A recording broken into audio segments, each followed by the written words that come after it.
Hello friends, welcome back to our channel. Friends, ఈ వీడియోలో మనం ఈరోజు అన్ని న్యూస్ పేపర్లో వచ్చినటువంటి ఇంపార్టెంట్ ఎడ్యుకేషన్ అప్డేట్స్ ఏంటో చూద్దాం. సో ఫ్రెండ్స్, నేను లాస్ట్ 3 డేస్ నుంచి ఎడ్యుకేషన్ అప్డేట్స్ సంబంధించిన వీడియో అయితే చేయలేదు. నాకున్నటువంటి కొన్ని పర్సనల్ వర్క్స్ వల్ల నేను ఆ వీడియో అయితే అందించలేకపోయాను.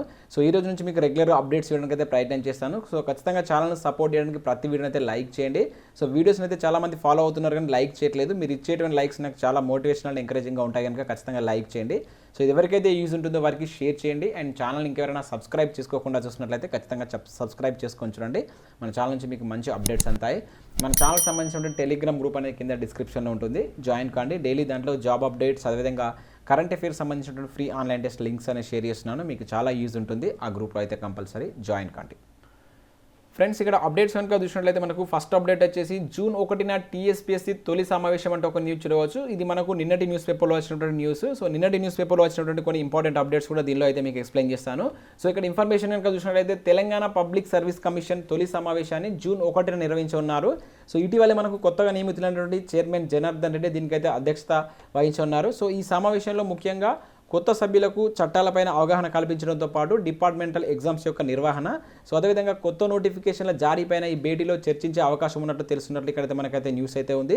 సో రీసెంట్గా మనకు టీఎస్పీఎస్సీకి సంబంధించినటువంటి సభ్యుల యొక్క నియామకం అయితే జరిగింది.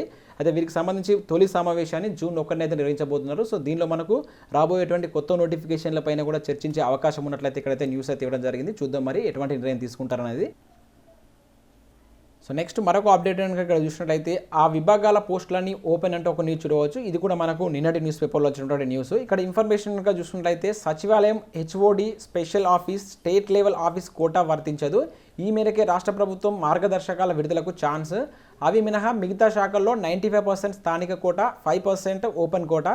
కీలకమైనటువంటి విభాగాల్లో రాష్ట్ర విద్యార్థులకు తప్పని నష్టం అంటే ఒక న్యూస్ అయితే చూడవచ్చు. ఇక్కడ ఇన్ఫర్మేషన్ కనుక చూసినట్లయితే కొత్త జోనల్ వ్యవస్థకు గత నెలలో రాష్ట్రపతి ఆమోదం తెలిపినటువంటి నేపథ్యంలో కీలకమైనటువంటి 4 విభాగాల్లో పోస్టుల భర్తీ విధానం పైన మళ్ళీ చర్చ మొదలైంది. సచివాలయం విభాగాధిపతి, స్పెషల్ ఆఫీస్, రాష్ట్ర స్థాయి కార్యాలయంలో పోస్టుల భర్తీ ఎలా అన్నదానిపైన నిరుద్యోగులు ఆందోళన నెలకొంది. రాష్ట్రపతి ఆమోదం తెలిపినటువంటి 33 జిల్లాల కొత్త జోనల్ వ్యవస్థలో పోస్టుల భర్తీ విధానాన్ని అయితే పేర్కొనలేదు. అయితే గతంలో మనకు 31 జిల్లాలతో కూడినటువంటి జోన్లకు 2018లో ఆమోదం తెలిపినప్పుడు రాష్ట్ర ప్రభుత్వం కొత్త జోన్ల అమలుకు మార్గదర్శకాలతో కూడినటువంటి జీవోను అయితే జారీ చేసింది. జీవో నెంబర్ 124 అయితే జారీ చేయడం జరిగింది. అయితే ఇప్పుడు మళ్ళీ 33 జిల్లాలతో జోనల్ వ్యవస్థకు తాజాగా రాష్ట్రపతి ఆమోదం తెలపడంతో రాష్ట్ర ప్రభుత్వం మళ్ళీ మార్గదర్శకాలతో కూడినటువంటి ఉత్తర్వులు అయితే జారీ చేయాల్సిన అవసరం ఉంటుందని చెప్పేసి ఇక్కడైతే న్యూస్ అయితే చూడవచ్చు. ఈ నేపథ్యంలో ఆ 4 కేటగిరీల పోస్టుల భర్తీ విధానాన్ని ఎలా పేర్కొంటుందనేటువంటి అంశం అయితే చర్చానీయాంశంగా మారినట్టు ఇక్కడైతే ఇన్ఫర్మేషన్ అయితే ఉంది. గతంలో ఉత్తర్వుల్లో మనకు పేర్కొన్నట్లే ఇప్పుడు కూడా ఆ పోస్టులను ఓపెన్ కేటగిరీగానే ఉంచేటువంటి అవకాశం ఉందంటే ఇక్కడ చూడవచ్చు. అయితే దీంతో ఆయా పోస్టులకు ఇతర రాష్ట్రాల అభ్యర్థులు కూడా పోటీ పడేటువంటి అవకాశం ఉంటుంది. అది మనకు లోకల్ క్యాండిడేట్స్ నష్టపోయేటువంటి అవకాశం ఉండదంటే ఇక్కడ ఓవరాల్ అయితే న్యూస్ ఉంది. సో అట్లా కాకుండా 100% పోస్టులను రాష్ట్ర అభ్యర్థులకి దక్కేలా నిబంధనలు చేర్చాలని చెప్పేసి నిరుద్యోగులు కోరుతున్నట్లు ఇక్కడ న్యూస్ అయితే చూడవచ్చు. సో మనకి ఇది జోనల్ వ్యవస్థకు సంబంధించినటువంటి న్యూస్ అనమాట. ఒక 4 విభాగాలు ఉన్నటువంటి పోస్టులను 100% లోకల్ క్యాండిడేట్స్కి ఇవ్వాలంటూ నిరుద్యోగులు కోరుతున్నట్లు ఇక్కడ మనకు సాక్షి న్యూస్ పేపర్లో ఒక అప్డేట్ అయితే రావడం జరిగింది. నెక్స్ట్ మరొక అప్డేట్ కనుక చూసుకున్నట్లయితే మనకి ఇక్కడ డిఎస్ఎస్బిలో టీజీటీ పోస్టులకు సంబంధించి ఒక నోటిఫికేషన్ అయితే జారీ చేశారు. ఇక్కడ చూడవచ్చు 5807 ఖాళీలు అయితే ఉన్నాయి. ఇక్కడ national capital territory of Delhi నుంచి నోటిఫికేషన్ అయితే రిలీజ్ చేశారు. మొత్తం ఇవన్నీ మనకు టీజీటీకి సంబంధించినటువంటి పోస్టులు. దీనిలో మనకు సబ్జెక్టులు కనుక చూసుకుంటే బెంగాలీ, ఇంగ్లీష్, ఉర్దూ, సంస్కృతం, పంజాబీకి సంబంధించిన సబ్జెక్టులు అయితే ఉన్నాయి. సో మనకు ఇంగ్లీష్ చేసినటువంటి అభ్యర్థులు ఎవరైనా ఉంటే మన తెలుగు రాష్ట్రాల నుంచి వారైతే వీటికైతే అప్లికేషన్ అయితే చేసుకోవచ్చు. ఇక్కడ అర్హత కనుక చూసినట్లయితే మోడర్న్ ఇండియన్ లాంగ్వేజెస్ అయినటువంటి ఏదో ఒక సబ్జెక్ట్లో దానికి సంబంధించినటువంటి BA సంబంధిత సబ్జెక్టులో బ్యాచిలర్ డిగ్రీ, డిప్లొమా ఉత్తీర్ణులై ఉండాలి. హిందీలో పరిజ్ఞానం ఉండాలని చెప్పేసి అయితే మెన్షన్ చేశారు. CBSE నిర్వహించేటువంటి సీరియట్లో కూడా అర్హత సాధించి ఉండాలని చెప్పేసి ఇక్కడ ఇవ్వడం జరిగింది. సో ఇక్కడ ఏజ్ కనుక చూసుకుంటే 32 ఏళ్ళు మించకూడదు. SC ST వాళ్ళకైతే 5 ఏళ్ళు, OBC వాళ్ళకైతే ఇక్కడ మనకు as for the government rules ప్రకారం ఏజ్ రిలాక్సేషన్ ఉంటాయని చెప్పేసి అయితే ఇవ్వడం జరిగింది. ఎంపిక విధానం కనుక చూసుకుంటే మీకు 1 టైర్ అదేవిధంగా 2 టైర్లో రాత పరీక్ష ద్వారా దీని యొక్క ఎంపిక విధానం అయితే ఉంటుంది. ఆన్లైన్ విధానంలో మీరు వీటికైతే అప్లికేషన్ అయితే పెట్టుకోవాల్సి ఉంటుంది. జూన్ 4 నుంచి దీనికి సంబంధించిన ఆన్లైన్ ప్రక్రియ అనేది స్టార్ట్ అవుతుంది. ఎవరికైనా ఇంగ్లీష్లో కనుక మీరు టీజీటీ అంటే మీరు చేసినటువంటి ఎడ్యుకేషన్లో మీకు ఇంగ్లీష్ సబ్జెక్ట్ కనుక ఉంటే దానికి సంబంధించిన టీజీటీ కోర్స్ కనుక మీరు చేసి ఉంటే వీటికైతే అప్లికేషన్ అయితే పెట్టుకోవచ్చు. అండ్ నెక్స్ట్ మరొక అప్డేట్ కనుక ఇక్కడ చూసుకున్నట్లయితే డిఎస్సి ద్వారానే పోస్టుల భర్తీ చేయాలంటే ఒక న్యూస్ చూడవచ్చు. ఇక్కడ ఇన్ఫర్మేషన్ కనుక చూసుకున్నట్లయితే ఆదిలాబాద్ రిమ్స్ సూపర్ స్పెషాలిటీ హాస్పిటల్లోని పోస్టులను డిస్ట్రిక్ట్ సెలక్షన్ కమిటీ ద్వారానే భర్తీ చేయాలని చెప్పేసి పలువురు డిమాండ్ చేశారు. శనివారం స్థానిక సుందరయ్య భవన్లో ఈ మీటింగ్ అయితే కండక్ట్ చేయడం జరిగింది. రౌండ్ టేబుల్ సమావేశం అయితే నిర్వహించారు. సో దానిలో ముఖ్యంగా అక్కడ ఉన్నటువంటి పోస్టులని డిఎస్సి ద్వారానే అంటే డిస్ట్రిక్ట్ సెలక్షన్ కమిటీ ద్వారానే భర్తీ చేయాలని చెప్పేసి గవర్నమెంట్కి విజ్ఞప్తి అయితే చేయడం జరిగింది. అయితే దీనిలో కొంతమంది దళారులు డబ్బులు ఇస్తే ఉద్యోగాలు ఇప్పిస్తామని చెప్పేసి ప్రచారం చేస్తున్నట్లు వీళ్ళైతే చర్చించుకోవడం జరిగింది. ఒక్కో పోస్టుకు ₹1,00,000 వసూలు చేస్తున్నారనేటువంటి ఆరోపణలు కూడా దీనిలో అయితే వీళ్ళు చర్చించారు. దీనిలో ముఖ్యంగా ఉన్నటువంటి ఉద్యోగాలు అవుట్సోర్సింగ్ కాంట్రాక్ట్ పోస్టులన్నీ జిల్లా సెలక్షన్ కమిటీ ఆధ్వర్యంలో నిర్వహించాలని చెప్పేసి ముందుగా రూల్ ఆఫ్ రిజర్వేషన్ ప్రకారం మంజూరైనటువంటి పోస్టులను కేటగిరీ వారీగా ప్రకటించాలని చెప్పేసి వాళ్ళైతే కోరడం జరిగింది. అవుట్సోర్సింగ్ ఏజెన్సీల ఎంపిక కూడా ఎటువంటి అవకతవకలు జరగకుండా పారదర్శకంగా వాటిని అయితే మెరిట్ లిస్టుల ప్రకారమే నిర్వహించాలని చెప్పేసి వీళ్ళైతే ఓవరాల్గా అయితే ఈ మీటింగ్లో అయితే చర్చించడం.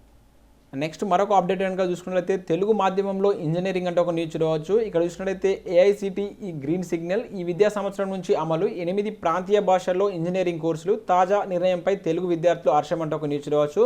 తెలుగు మాధ్యమంలో ఇంజనీరింగ్ విద్యను అభ్యసించేందుకు ఉవ్వులీరుతున్నటువంటి అభ్యర్థులకు అఖిల భారత సాంకేతిక విద్యా మండలి అయితే ఒక తీపి కబుర్ను అందించింది. ఈ విద్యా సంవత్సరం 2021-22 నుంచి తెలుగులో సహా మరో 7 ప్రాంతీయ భాషల్లో ఇంజనీరింగ్ కోర్సులు ప్రారంభించుకోవడానికి అవకాశం కల్పిస్తున్నట్లు వాళ్ళైతే పర్మిషన్ ఇచ్చినట్లు ఇక్కడ ఒక న్యూస్ అయితే చూడవచ్చు. సో దానిలో భాగంగా మన తెలుగు మాధ్యమంలో కూడా ఇంజనీరింగ్ చేయాలనుకున్న అభ్యర్థులు ఇప్పుడైతే చేసుకున్నటువంటి ఫెసిలిటీ అయితే మనకి ఇక్కడ ఏఐసిటి కల్పించినట్లు ఉత్తర్వులు జారీ చేసినట్లు ఇక్కడ ఒక న్యూస్ అయితే మనం చూడవచ్చు.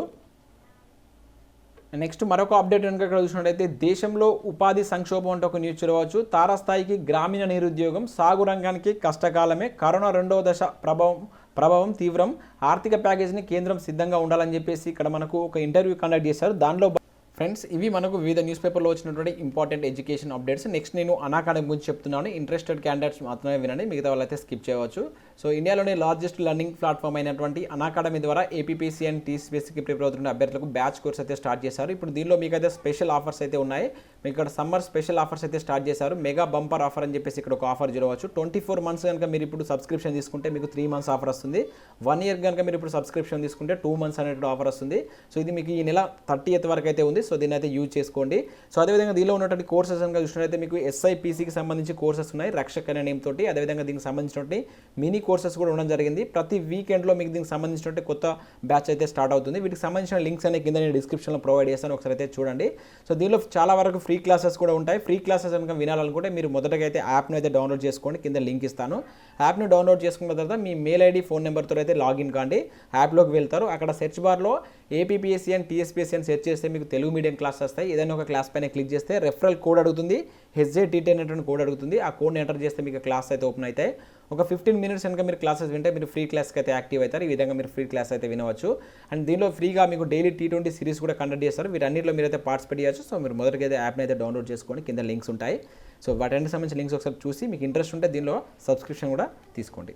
Thanks for watching this video. Thank you everyone.